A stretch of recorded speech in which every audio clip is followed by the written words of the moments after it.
জ্যৈষ্ঠ মাসের পূর্ণিমা তিথিতে পালিত হয় জগন্নাথ দেবের স্নান যাত্রা। জগন্নাথের ভক্তদের কাছে এটি একটি বিশেষ মাহাত্ম্যপূর্ণ উৎসব। মনে করা হয় এই দিনটি জগন্নাথের জন্মতিথি। পুরীতে স্নান যাত্রা উপলক্ষে জগন্নাথ, বলরাম ও সুভদ্রাকে কলসি কলসি জল ঢেলে স্নান করানো হয়ে থাকে। জগন্নাথ দেবের স্নান যাত্রার দৃশ্য চাক্ষুষ করতে এই সময় পুরীতে বহু মানুষ ভিড় করেন।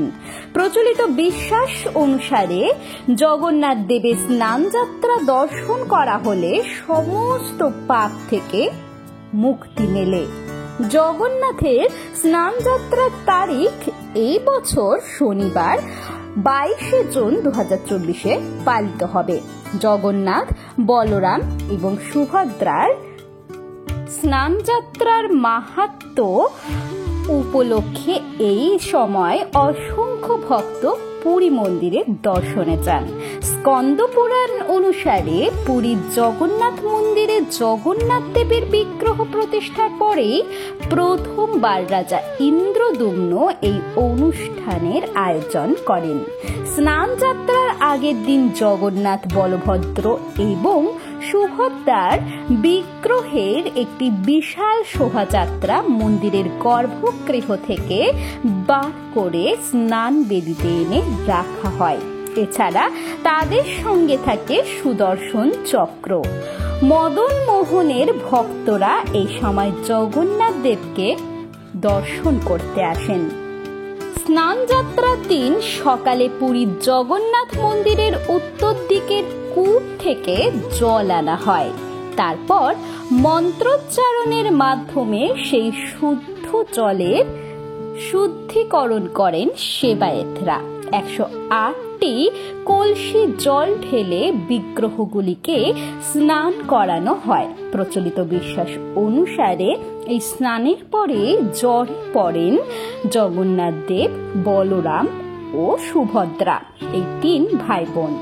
স্নান যাত্রার পরে অসুস্থ জগন্নাথ, বলরাম এবং সুভদ্রাকে আলাদা একটি সংরক্ষিত কক্ষে রাখা হয়।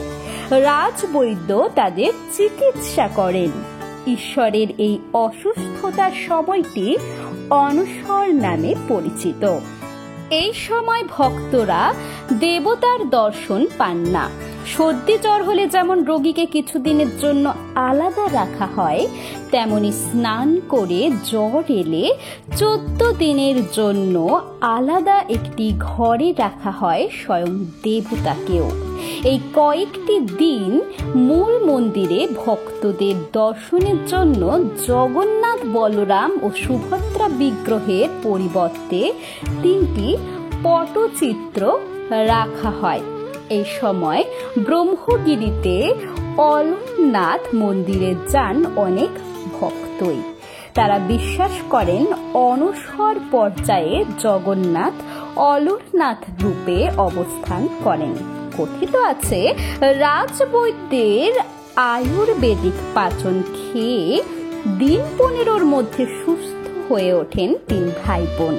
সুস্থ হয়ে উঠে এরপর জগন্নাথ, বলরাম ও সুভদ্রা রাজবেশে সজ্জিত হয়ে রথে চড়ে মাসির বাড়ি যান। এই বছর রথযাত্রা পালিত হবে আগামী 7 জুলাই। দীর্ঘ গরমে ভক্তকুলের মতোই কষ্ট পান জগন্নাথ, সঙ্গে মাথাও ধরে। তাই গ্রীষ্মকালে তার কপালে চন্দনের প্রলেপ দেওয়া হয়, যাকে বলে চন্দন উৎসব। বর্ষার আগমনের শুরুতেই স্নান যাত্রা। এই সময় মনের সুখে প্রতি বছর স্নান করেন 3 ভাই বোন। আর এত স্নান করলে শরীর খারাপ তো হবেই।